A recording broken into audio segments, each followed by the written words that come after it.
1 फरवरी को आम बजट पेश किया जाने वाला है। बजट को लेकर सरकार से लोगों की काफी उम्मीदें भी हैं। देश भर के रेल यात्रियों को रेल बजट से खासी उम्मीदें हैं। वहीं मायानगरी मुंबई के रेल यात्रियों की कई तरह की उम्मीदें हैं। मुंबई से लोगों की उम्मीदों पर और जानकारी दे रहे हैं, उनसे बातचीत की है मेरे सहयोगी अंकुश जायसवाल ने। आम से लेके खास सभी को की निगाहें इन बजट पर होती है, क्योंकि इसका सीधा असर उनकी जेब और उनको मिलने वाली सुविधा पर होता है। मुंबई वासियों को भी बजट से काफ़ी उम्मीदें हैं। इस वक्त हम मुंबई की लाइफलाइन कहे जाने वाली लोकल ट्रेन में सफ़र कर रहे हैं। अगर बात करें मुंबई की, तो मुंबई की लोकल ट्रेन मुंबईकरों के दिल के बेहद करीब है। रोज़ाना 80 लाख से ज़्यादा यात्री मुंबई की लोकल ट्रेन में सफ़र करते हैं। एक पड़ाव से दूसरे पड़ाव तक पहुँचते हैं। मुंबई की धड़कन इसे कही जाती है, मुंबई की लाइफलाइन इसे कही जाती है। 3000 किलोमीटर के वर्ग में ये जो 300 किलोमीटर के वर्ग में जो पूरी जो रेलवे पटरी है वो बिछी हुई है। और हम मुंबईकरों के बीच में इनसे जानते हैं कि आखिरकार इस बजट से और ख़ास करके रेल बजट जो पेश होने वाला है उससे उनको क्या उम्मीदें हैं। सर, बजट पेश होने वाला है, क्या कहेंगे, क्या उम्मीद है, किस तरीके से निगाह है आपकी बजट पर? देखिए, हमेशा हमारी बजट से हज़ारों उम्मीदें होती है, लेकिन वो सारी उम्मीदें पूरी नहीं हो पाती है। अभी मेरे जैसा एक आदमी, मैं एक पिंडारा फाउंडेशन चलाता हूँ। हमारा कॉन्सेप्ट है एक पेड़ मेरा भी। उसके लिए मुझे 50 जगह पे जाना पड़ता है। अब पेट्रोल इतने महंगे है कि मैं उसको ट्रैवल में एडजस्ट नहीं कर पाता हूँ, कहीं पे फंड हमको मिलता नहीं है। तो ट्रेन एक हमारे लिए इतना आसान तरीका है कि हम लोग इससे ट्रैवल कर सकते हैं कि एक आम आदमी का बजट है उसमें।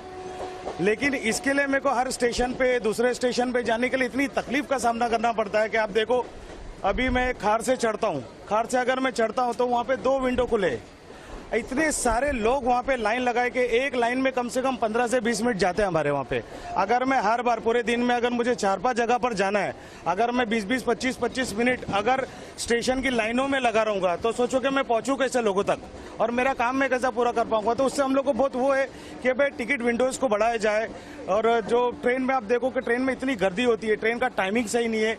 उसके ऊपर हम लोग को उम्मीद है कि हमारे रेल मंत्री से कि उसके ऊपर ट्रेनें बढ़ाया जाए, उसके इंफ्रास्ट्रक्चर को ठीक किया जाए। जो बजट पेश होगा उसमें जो फंड एलोकेट होंगे उसमें उसके इंफ्रास्ट्रक्चर को बेटर बनाया जा सके। और भी लोग यहाँ पे मौजूद है, खास करके महिलाएं यहाँ पे मौजूद है। महिलाएं से बात करते हैं। बजट से क्या कहेंगे, बजट से क्या उम्मीद है आपको?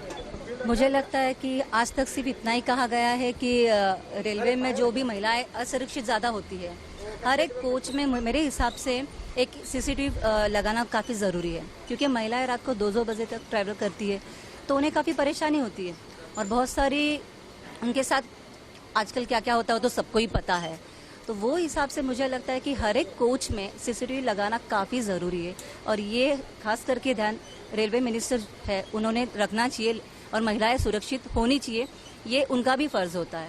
तो मेरे हिसाब से महंगाई तो आए दिन इतनी बढ़ रही है कि हाउसवाइफ तो परेशान हो चुकी है, क्योंकि हम मार्केट में अगर जाते हैं तो कुछ भी शॉपिंग करना हो तो आजकल पर्स में पैसे अगर लेके जाए तो पर्स खाली ही हो जाता है। तो इसलिए महंगाई पे भी ध्यान देना चाहिए। गैस भी आए दिन बढ़ते ही जा रहा है तो वो भी कुछ करना चाहिए। हर तरह से अगर देखने जाएंगे तो आदमी परेशानी है। महंगाई एक बड़ा मुद्दा है इनके गृहिणी के लिए, क्योंकि महिला है ना सिर्फ काम करती है बल्कि घर भी संभालना पड़ता है और घर का बजट हिल जाता है यदि कोई भी चीज़ों की जो दाम है अगर उसमें करा भी बढ़ोतरी होती है। और भी लोगों से बात करते हैं। आप बताइए, बजट पेश होने वाला है, महंगाई और इंफ्रास्ट्रक्चर तो एक मुद्दा है, आपकी खास करके क्या मांग है कि क्या होना चाहिए बजट में प्रावधान? बजट में मेरे हिसाब से आज के टाइम आप देख रहे हैं कि ओवर क्राउडिंग होती है रेलवेज़ में, लोग लटक के चलते हैं और कभी कभी दुष्परिणाम होता है कि लोग व्यक्ति गिर जाते हैं, मर जाते हैं।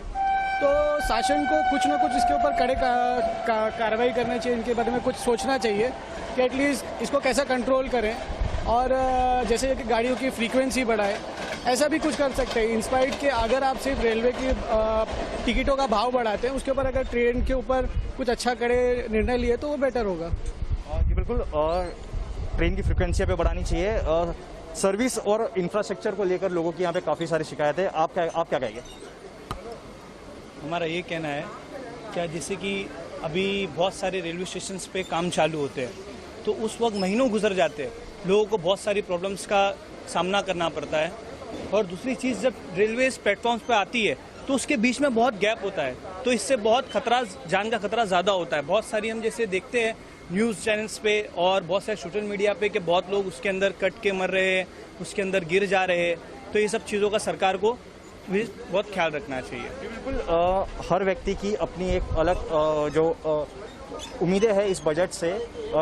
मुंबई की अगर बात करें तो हर साल जब बजट पेश होता है तो एक भारी भरकम फंड जो है मुंबई रेल विकास को एलोकेट किया जाता है रेलवे विकास को लेकर, लेकिन इम्प्लीमेंटेशन को लेकर लोगों में कहीं ना कहीं एक नाराज़गी है कि इम्प्लीमेंटेशन सही से नहीं हो पाता। अगर कोई भी कार्य शुरू होता है विकास का प्लेटफॉर्म पे तो उसे काफ़ी लंबे वक्त चले जाते हैं। सुविधा को लेकर लोगों ने खासकर पे शिकायत की कि सुविधा और भी बढ़ानी चाहिए। बजट तो पेश होता है, एलोकेट भी किया जाता है फंड, लेकिन वो फंड किस तरीके से लोगों के और बेहतर इस्तेमाल में आए वो उसको लेकर लोगों में नाराज़गी है। कैमरा पर्सन विष्णु के साथ अंकुश जायसवाल, इंडिया न्यूज़ मुंबई।